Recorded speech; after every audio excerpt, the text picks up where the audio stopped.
En tant que plus grande province économique de Chine et plaque tournante de la fabrication intelligente, le Guangdong a vu affluer des talents polyvalents dans le domaine de la haute technologie. Mais quel rôle joue-t-il dans le développement de haute qualité de cette province? Allons le découvrir. À la tête d'un fabricant de véhicules électriques, Cao Weibing nous a dit que l'augmentation des taux d'automatisation dans la chaîne de fabrication transformait la demande de talents. Alors que l'industrie automobile s'oriente vers les 4 modernisations que sont l'électrification, l'intelligence, la mise en réseau et le partage, les talents de l'automobile sont redéfinis. Notre entreprise a procédé à une transformation rapide de sa stratégie de recrutement, passant de la fabrication traditionnelle à des talents innovants, transdisciplinaires, intelligents et adaptables. Selon Cao Weibing, l'entreprise compte 7000 talents dans le domaine de la haute technologie, dont 1 sur 7 est responsable de la recherche et du développement. L'entreprise dispose d'une jeune équipe de cadres, dont 35% sont titulaires d'un doctorat ou d'une maîtrise. C'est la force motrice de l'innovation et du développement de l'entreprise. Aga Kaiong est la première entreprise automobile chinoise entièrement autodéveloppée, EV plus ICV. Depuis longtemps, Aion attache une grande importance au travail des talents, réalisant véritablement l'objectif d'un leadership innovant. Elle est devenue compétitive au niveau mondial dans les domaines de la fabrication intelligente, des produits, de la recherche, du développement, du marketing et de l'organisation. Une autre entreprise spécialisée dans le développement de logiciels d'intelligence artificielle suit également le rythme des demandes actuelles du marché. Notre entreprise compte plus de 300 employés et 99% d'entre eux sont titulaires d'une licence ou d'un diplôme supérieur. Près de 16% d'entre eux sont titulaires d'une maîtrise ou d'un diplôme supérieur, tandis que 80% de notre personnel travaille dans la recherche et le développement de produits.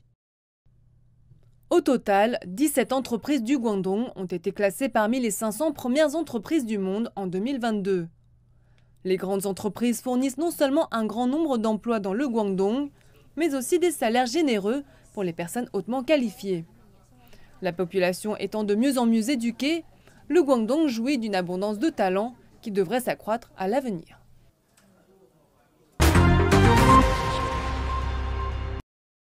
La Chine cherche à promouvoir un développement de haute qualité dans les domaines et les technologies haut de gamme.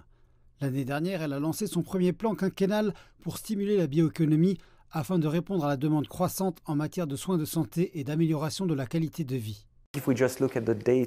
Si l'on considère les données, il y a 5 ans, il n'y avait que 2 ou 3 composés découverts et développés en Chine qui ont été agréés hors de Chine à des multinationales pharmaceutiques. L'année dernière, il y en a eu 44. Je pense que le niveau d'innovation s'est vraiment amélioré de façon spectaculaire et que nous avons une multitude d'opportunités en Chine. Un certain nombre de biotechnologies, dont les vaccins à ARN messager, ont été utilisés pour lutter contre le virus de la Covid, ce qui a familiarisé le public avec la biomédecine pendant la pandémie. Je pense que la population générale a reconnu que la biologie avait sauvé le monde, d'un point de vue thérapeutique, d'un point de vue vaccinal. Il ne fait absolument aucun doute qu'un investissement massif a été réalisé pendant la Covid, mais aussi après la Covid, dans ces nouvelles technologies comme l'ARN messager, l'ARNS, la thérapie cellulaire et génique, pour traiter et potentiellement guérir certaines maladies qui jusqu'à présent n'étaient pas guérissables. Selon le plan quinquennal chinois sur la bioéconomie, la valeur du secteur devrait atteindre 22 000 milliards de yuans, soit 3 300 milliards de dollars, et permettre à un plus grand nombre d'entreprises de générer des revenus supérieurs à 10 milliards de yuans. Le marché chinois est un marché très important, si l'on considère l'aspect purement commercial. C'est aussi le deuxième pays le plus important pour nous. Il s'agit de s'assurer que nous aidions les innovateurs à progresser et à accélérer leurs recherches et que ces thérapies qui changent la vie soient accessibles au plus grand nombre. Je pense que c'est là que la Chine peut jouer un rôle vraiment crucial. En Chine pour la Chine, mais aussi en Chine pour le reste du monde. L'année dernière, Citiva a annoncé un investissement de 8 millions de dollars pour étendre son centre d'innovation à Shanghai.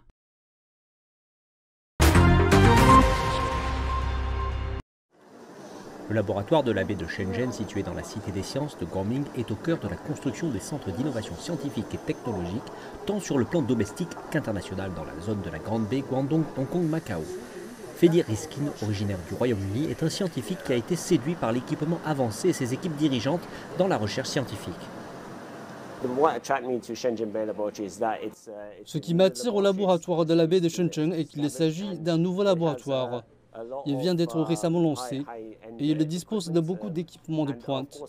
Et bien évidemment, je suis intéressé par l'usage de cellules cardiovasculaires dérivées de cellules souches, telles que les cardiomyocytes. En fait, le laboratoire du docteur Zhou Zhang est le seul laboratoire de Shenzhen qui se concentre sur les cellules souches pour créer des cellules du muscle cardiaque. Le nombre de chercheurs post-doctorants à Shenzhen a augmenté à un taux annuel de plus de 30% au cours des 5 dernières années. Riskin estime que les efforts intenses du gouvernement local pour absorber des scientifiques d'importance seront récompensés dans la construction d'un centre scientifique de classe mondiale dans le district de Guangming. Avec le développement du laboratoire de la baie de Shenzhen et que nous commençons à publier davantage d'articles, nous pouvons pleinement améliorer la compétitivité nationale et attirons davantage de talents de haut niveau venant tant de Chine que de l'international. La Cité des sciences de Guangming héberge actuellement 24 plateformes d'innovation scientifique et technologique, de même qu'un campus universitaire et un campus de transition. La construction de 9 infrastructures scientifiques, de 2 laboratoires provinciaux et de 11 plateformes de recherche scientifique est en cours. Pour bâtir le meilleur espace destiné au développement des talents, nous accélérons la construction d'un groupement majeur global, mais aussi de grands appareils scientifiques touchant à la science de la vie, à la science de l'information et à la science des matériaux. Nous avons lancé 3 initiatives majeures pour répondre aux questions du logement, de l'éducation et de la vie de tous les talents désireux de s'y installer. En cultivant des scientifiques innovants de premier plan, le dividende démographique évoluera en un dividende de talent, fournissant une nouvelle force à la technologie et à la science de Chine afin de contribuer à un développement de haute qualité.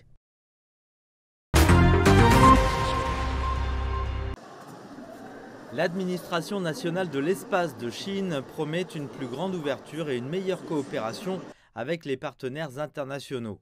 L'agence spatiale des vols habités du pays affirme que la station spatiale chinoise peut accueillir des astronautes d'autres pays. Elle leur souhaite la bienvenue et se prépare activement à cet avenir. Il est donc prévu que divers pays, organisations internationales, institutions et scientifiques travailleront ensemble sur la station spatiale chinoise. La Chine a annoncé au monde entier que sa station spatiale était ouverte à la coopération internationale. Ce n'est pas comme les opérations américaines qui sont ouvertes à un nombre très limité de partenaires et où il est impossible pour un pays en développement comme la Malaisie ou la Thaïlande de participer à un tel programme. La Chine, elle, avec sa sagesse et sa conscience, pense que si on va dans l'espace, il faut emmener le monde entier. La Chine ouvre ainsi les opportunités au monde entier. Nous avons une coopération avec la Chine depuis de nombreuses années. Nous coopérons avec l'agence spatiale chinoise avec laquelle nous avons des activités de coopération. Pour moi, l'un des projets de coopération les plus excitants est le projet SMIL, que nous menons avec l'Académie des sciences de Chine. C'est une aventure que nous menons en commun et qui sera lancée fin 2024, début 2025. Notre coopération avec la Chine a connu des avancées spectaculaires en termes de coopération spatiale ces 3 dernières années. Vous avez plein de projets comme la mission de retour de la Lune avec des échantillons, Wentian avec le rover Shurong, et aussi l'achèvement de la station spatiale chinoise. Donc, en très peu de temps, nous avons eu des missions fantastiques. Les participants chinois et étrangers à la journée chinoise de l'espace de cette année affirment que l'exploration spatiale est une entreprise qui doit être construite à partir de la coopération afin qu'elle puisse bénéficier à l'ensemble de l'humanité. Alors, M. Simamba, lors de son premier mandat à Libongo Ondimba en 2009, l'une des décisions fortes et courageuses qu'il avait prises, c'était l'interdiction de l'exportation du bois brut. Une décision qui avait été incomprise à l'époque, mais aujourd'hui, avec du recul, 14 ans plus tard, on se rend compte que cette décision porte ses fruits.